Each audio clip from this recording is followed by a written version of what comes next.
Est-ce que j'aime bien le plan ou pas? Bonjour! Ça fait longtemps. Ça fait très longtemps que je me suis pas posée pour parler devant cette caméra. Tout simplement parce que j'étais en examen. Et après, j'ai commencé mon job étudiant. Et j'ai aussi eu besoin de juste être en mode chill, de rien faire. Je me suis forcée à rien faire. J'ai quand même fait des petits montages vidéo, j'ai quand même fait des petits TikTok, des petites vidéos genre réelles, tout ça. Mais voilà. Mais j'oublie les bonnes manières. Je m'appelle Anne-Sophie. Si vous tombez sur cette chaîne YouTube, bah, sachez que j'ai du coup 25 ans. Je suis en master de psychologie clinique de l'adulte en Belgique. Et j'ai cette petite chaîne YouTube où je partage soit des cours, soit des vlogs, des vidéos sur la psycho, principalement. Qu'est-ce que j'allais vous dire? Bah oui, pourquoi on se retrouve aujourd'hui? Eh bien, tout simplement parce que j'ai réussi mes examens. Pas pour me vanter ou quoi, même si je suis très heureuse de ça, mais c'est surtout parce que en janvier, cette année, j'ai testé une nouvelle méthode pour apprendre mes cours. Il n'est jamais trop tard pour trouver une nouvelle méthode pour apprendre ses cours. Je l'ai testé également ici en juin et je voulais d'abord avoir mes résultats pour savoir si justement la méthode fonctionnait bien sur 2 sessions. Et du coup, oui, elle fonctionne très bien, donc je me suis dit que j'allais la partager. Je suis une grande consommatrice de vidéos et je suis une des premières personnes à chercher des trucs sur internet pour savoir comment réviser, comment améliorer mes notes, comment faire ci, donc je partage ce que je sais. Et j'adore partager ce que je sais. Aujourd'hui, je vais principalement vous partager les applications qui me sont très utiles dans mon étude et qui m'ont été très utiles pour ces 2 sessions d'examen où j'ai vraiment bien réussi. Et c'est la première fois, je vous dis, que j'ai réussi ma session d'examen en entière sans examen d'août. J'ai quand même un examen d'août mais qui date de janvier. Je suis très heureuse. J'ai jamais autant réussi à l'école. Enfin, depuis mon entrée à l'université. Je vais vous parler principalement de 4 applications. La première dont je vais vous parler, c'est Xmind. Xmind, c'est une application pour faire des mind maps. Moi, j'ai beaucoup de mal à faire des mind maps en papier. J'ai beaucoup de mal à synthétiser. J'ai énormément de mal avec le fait des fois que ma mind map, visuellement, je la trouve pas jolie et ça m'énerve. Donc j'ai envie de la recommencer. Et donc je perds énormément de temps pour ça. Voilà, il y a des gens qui n'ont rien à faire, moi ça m'énerve. Et en plus, il faut aller chercher des grandes feuilles, des fois il y a beaucoup d'infos, enfin j'ai des mind maps énormes parce que je veux juste faire par chapitre, j'ai pas envie forcément de faire par petit chapitre, sinon ça en fait beaucoup. Enfin bref, Xmind m'aide énormément là-dedans dans le fait que je peux juste copier-coller, je peux rajouter des images, je peux bouger les choses sans problème, sans devoir tout recommencer, sans devoir tout effacer. Donc c'est très pratique. Et en plus de ça, elle est complètement gratuite. Enfin, il y a beaucoup de fonctionnalités qui sont payantes, enfin si on prend la première pro, etc. Mais moi je l'utilise avec la version gratuite et c'est très bien parce que j'ai vraiment besoin juste de manière basique la mind map. Genre j'ai regardé vite fait à quoi correspondaient les versions payantes, j'en ai absolument pas besoin. Et la version gratuite, du coup, elle est très très suffisante. Genre on peut créer vraiment un nombre infini de mind map sans problème quoi. Plus les télécharger, etc. dans l'ordi. Donc vraiment, j'aime beaucoup cette application. Je la recommande énormément parce que vraiment elle m'a sauvé beaucoup de fois. Et en plus moi, je sais pas pourquoi, mais vous voyez quand vous avez un chapitre de cours, moi j'ai du mal à visualiser en fait toute la matière que je dois apprendre. Combien il y a d'informations dans un texte. Apparemment c'est propre à la dyslexie et la dysorthographie. Voilà, je savais pas du tout, mais apparemment on a du mal à synthétiser, à mettre des points nos phrases, etc.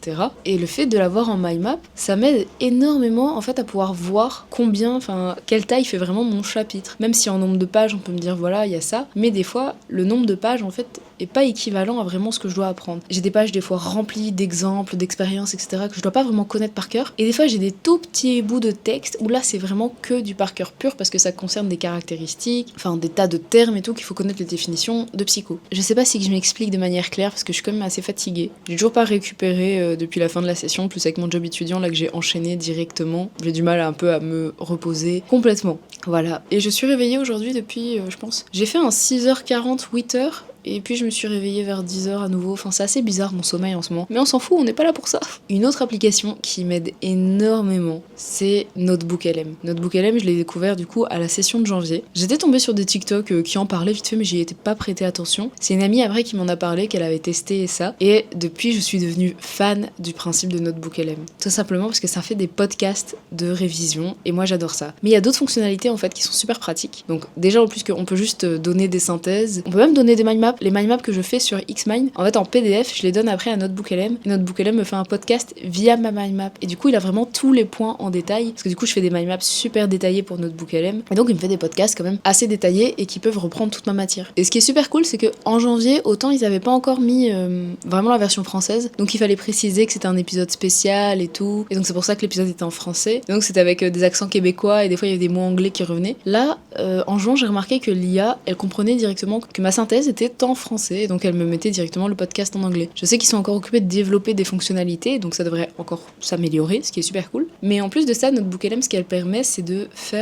créer un genre de document avec full questions qui peuvent revenir. Donc l'IA, en fait, elle regarde un peu le document et elle pose des questions via tout ce qui revient très souvent. Elle peut même faire des genres de QCM, elle peut faire des questionnaires, etc. Donc super pratique pour s'entraîner. Elle est comme, même quand je lui demande une question, parce que ça fonctionne, enfin c'est une IA quoi, donc ça elle fonctionne un peu comme ChatGPT, mais je trouve qu'elle est beaucoup mieux pour les cours. Enfin je lui pose une question en mode c'est quoi ce terme-là, elle va me sortir qui est mis dans mon cours, même des fois en trop détaillé, et en plus elle me ressort les passages du cours. Elle met des petits 1, 2 en mode qui sont là, et que si on clique dessus, on peut directement voir l'endroit où ça se trouve dans notre cours. Et je trouve ça vraiment incroyable. Il y avait quoi d'autre comme fonctionnalité? Ouais, elle peut aussi synthétiser elle-même. J'ai vu aussi elle peut faire en timeline, en mode s'il y a du coup une chronologie, etc. Moi j'avoue cette fonctionnalité je l'utilise pas parce que j'en ai pas besoin, mais je me suis dit peut-être pour des gens c'est très utile de savoir ça quand on a un cours d'histoire, etc. Et après je sais plus si j'ai tout dit ce qu'elle faisait, mais c'est principalement dans ça moi que je l'utilise, donc ça m'aide énormément. Et je sais que pour un examen ça m'a vachement aidé là. Ils avaient donné des questions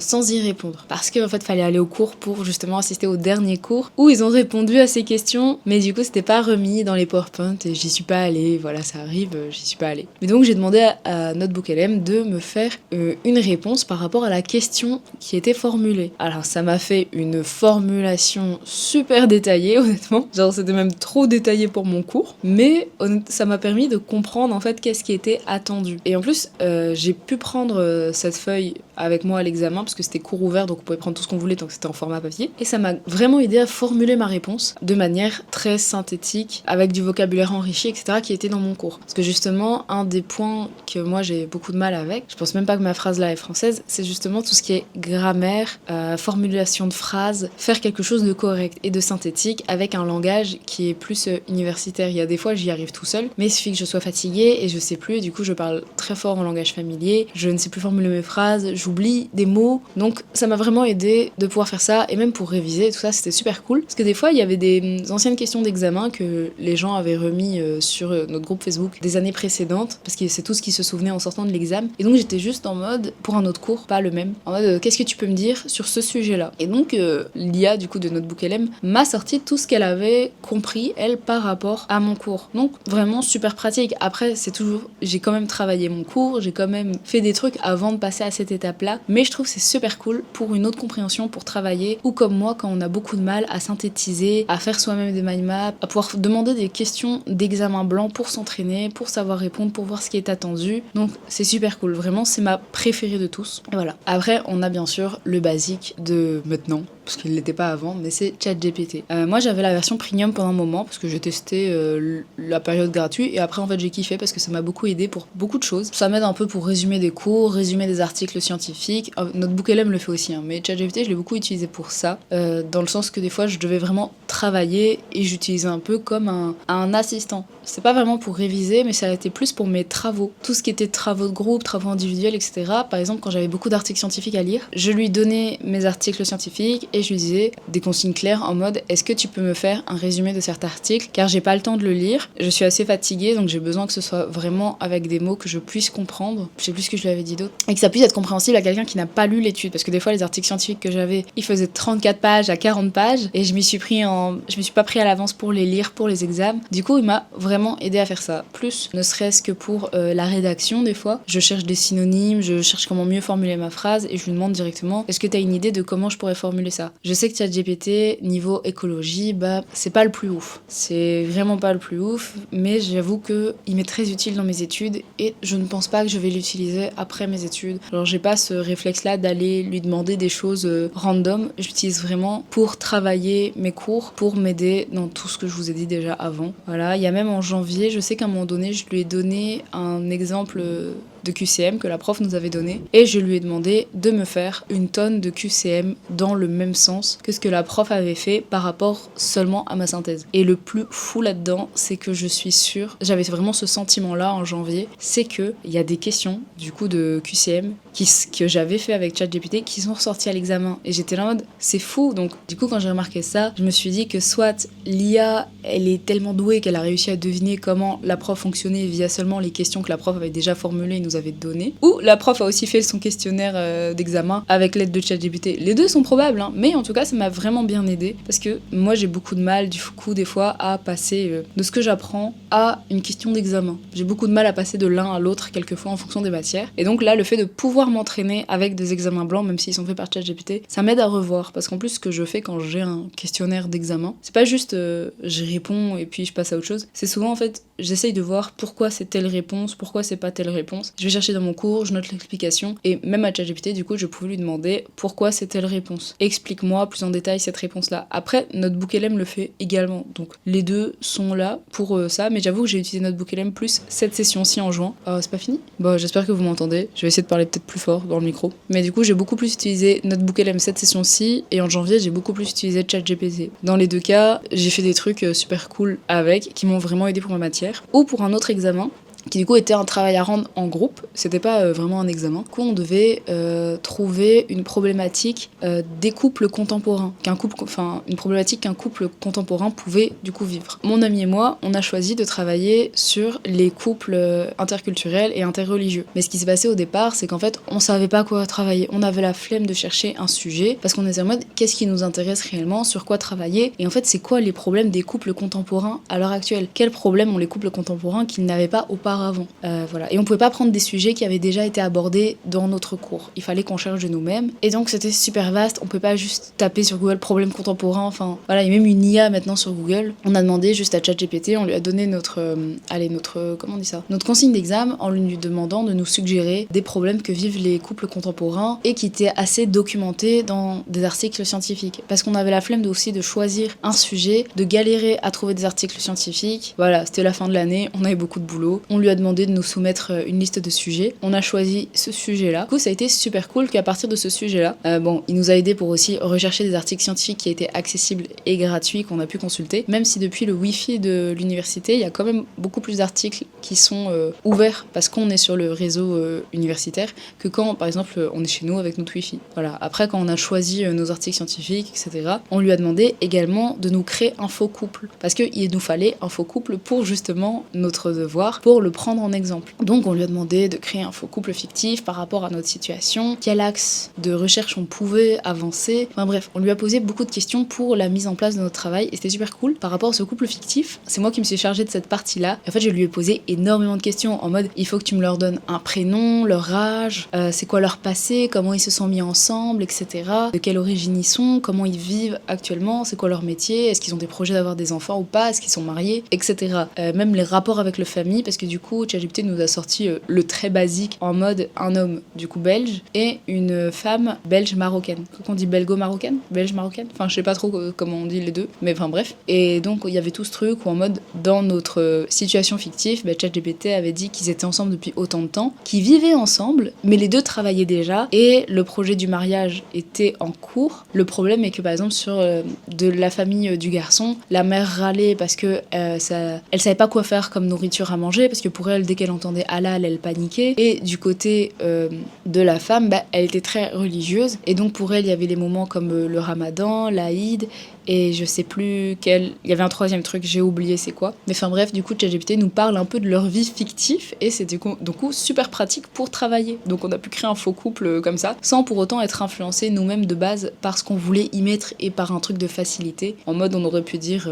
des trucs super simples et super faciles, ça aurait pas été très réaliste niveau problème contemporain. Donc c'était quand même super cool de faire ça avec lui. Et moi j'ai kiffé demander des questions par rapport à leur vie pour justement vraiment avoir une idée du couple. Parce qu'après on devait justement suggérer des solutions par rapport à leur problématisation. Et donc comment en tant que futur psy on pouvait les aider là-dedans. Donc c'était super cool. Genre en plus personnellement je suis concernée par le sujet déjà de base. Donc j'ai trouvé ça vraiment incroyable. Et de là ChatGPT du coup était vachement utile. Et vraiment la dernière application qui est là depuis mais super longtemps, que beaucoup de gens connaissent et souvent certains oublient d'aller voir là-dessus, mais c'est YouTube tout simplement. YouTube c'est une base de recherche énorme énorme. Il y a énormément de vidéos explicatives, il y a beaucoup de vidéos comme celles que je fais. J'ai fait des vidéos par rapport à mes cours pour trouver des tas de trucs. Et YouTube, des fois, quand juste on cherche des explications par rapport à un sujet, eh bien, il y a tout ce qu'il faut. Ça peut vraiment aider à la compréhension, à revoir des choses. Normalement, l'étude passive, c'est pas ce qu'il y a de mieux. Genre comme c'est par exemple mettre du fluo, juste écouter le podcast, etc. Je vous expliquerai dans une autre vidéo comment mieux travailler de manière active plutôt que passif, mais des fois juste écouter une vidéo ou écouter un podcast, c'est bien aussi en fait, parce que certes on travaille de manière passive, ça rentre pas parfaitement dans la tête, mais c'est une première approche. Ou quand on est fatigué en fin de journée, ou en début de journée quand on est encore à moitié endormi, bah pourquoi pas écouter ça, ou en guise de, on va dire, pause. Quand on a été actif dans notre étude pendant super longtemps, ça fait du bien aussi de passer à un moment donné passif pour juste se reposer en un sens, même si on continue d'écouter des trucs par rapport à notre matière. J'écoute un podcast, ça m'arrivait des fois de jouer sur mon téléphone parce que j'avais besoin de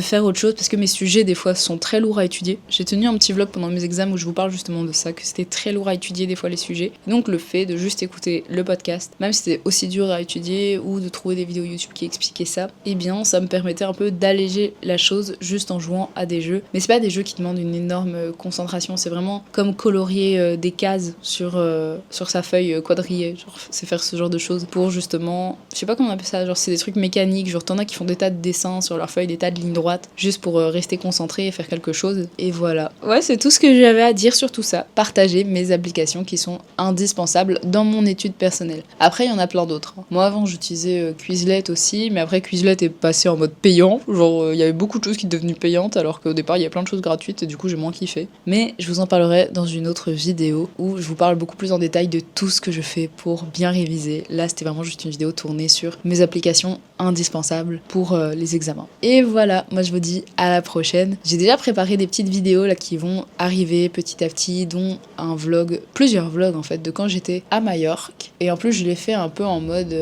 j'appelle mes vidéos carte postale. Mais là je l'ai fait un peu en mode narration. J'avais plus fait ça depuis très longtemps. J'ai regardé la dernière fois que j'ai fait ça sur ma chaîne, c'était en 2022 avec des vlogs où je suis partie en Croatie. Et donc là j'ai recommencé. Pourquoi ? Parce que je suis retombée sur le film Le Monde de Charlie et ça m'a beaucoup plu, le côté qui il est occupé de dire en mode cher ami, voilà, qu'il écrit ses petites lettres, et du coup je trouvais ça super cool. Et je suis tombée aussi sur les vidéos d'une fille qui justement fait des vidéos dans ce sens-là, mais plus avec la voix. Je suis persuadée que c'est une IA, hein, mais en mode c'est la voix de Catherine dans Vampire Diaries, où justement elle fait Dear Diary. Voilà, enfin si vous connaissez la série, vous savez de quel moment je parle, mais on en parlera une prochaine fois. Sur ce, moi je vous dis à la prochaine et passez de bonnes vacances. Et si comme moi vous avez un examen de passage ou plus, on se retrouvera probablement pour des vidéos révision, encore des petits vlogs que je mets principalement en réel ou TikTok ou short, enfin je les mets sur les 3 plateformes. Sinon passez un bel été, hein. Allez, salut.